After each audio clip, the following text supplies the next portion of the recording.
सौदागर फकीर के बताए हुए रास्ते पर गए और उन्हें अपना खोया हुआ ऊंट मिल गया। एक मर्तबा एक फकीर किसी मैदान से गुजर रहा था।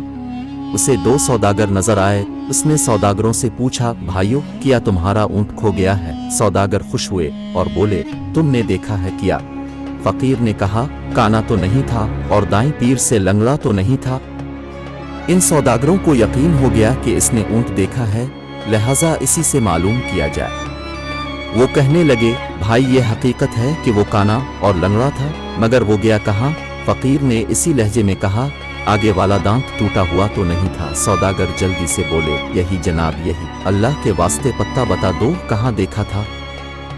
फकीर ने एक मर्तबा फिर इसी अंदाज में कहा। एक तरफ शहद के डब्बे और दूसरी तरफ गंदुम की बोरी लदी हुई थी। अब दोनों को पक्का यकीन हो गया। कहने लगे, फकीर बाबा, अब जल्दी से हमें चलकर बताइए कि ऊंट कहाँ है। फकीर ने कहा, भाई, अगर सच पूछो तो ना मैंने तुम्हारे ऊंट को देखा है और ना उसके बारे में सुना है। अभी तुम दोनों से सुन रहा हूं कि तुम्हारा ऊंट खो गया है। सौदागर हैरान हो गए और समझे कि वो हमको धोखा दे रहा है।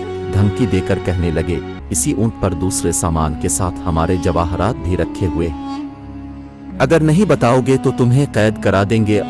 फकीर ने जवाब दिया, भाई मुझे धमकी ना दो, मैंने तुम्हारा ऊंट नहीं देखा। इस पर सौदागर फकीर को पकड़कर काजी के पास ले गए।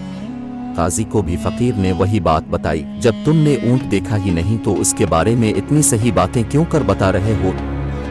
काजी ने ताज्जुब से पूछा। फकीर ने मुस्करा कर कहा, काजी साहब, मेरी बात सुनकर आप जरूर शक में मुब्तला होंगे, लेकिन मैं अब आपको हकीकत बताता हूँ। जब मैं घर से निकलता हूँ तो आंखें खिली रखता हूँ। आज सुबह में एक जगह से गुजरा तो मैंने देखा कि एक ऊंट के पैरों के निशान तो मौजूद हैं, लेकिन किसी आदमी के पैरों के निशान नहीं है, जिससे मैं समझा कि ये ऊंट रस्सी तड़ाकर भागा है।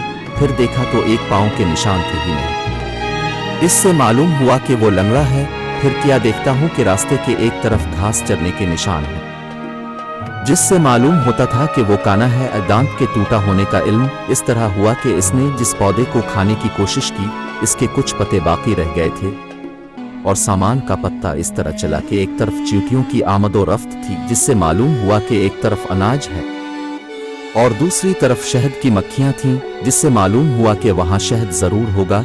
काजी ये बात सुन के दंग रह गया और फकीर को शाबाशी दी। सौदागर भी फकीर के बताए हुए रास्ते पर गए और उन्हें अपना खोया हुआ ऊंट मिल गया। उन्होंने फकीर को इनाम व इकराम से नवाजा।